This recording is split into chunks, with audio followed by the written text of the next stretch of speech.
Hello guys. So ito na nga guys yung ulam natin. Nilagay ko na yung talbos at saka malunggay, monggo, may hipon to guys, dried shrimps at saka yung seashell, yung kinuha nila sa dagat kahapon. Yan. Pero yung seashell guys, ni-blanch ko muna yun. Saka ano muna nila, binabad muna nila sa tubig para ano kasi syempre may ano pa yun may mga buhangin pa yun. Yan. Yan, okay na guys. Yung lunch namin. Yeah, sarap-sarap monggo. Bagay sa panahon ngayon kasi may ulan ngayon guys. May ulan. Yan, ito yung kusina namin guys dito.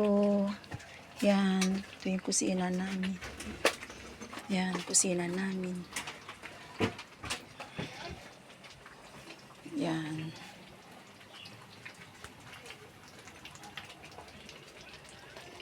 Thanks for watching.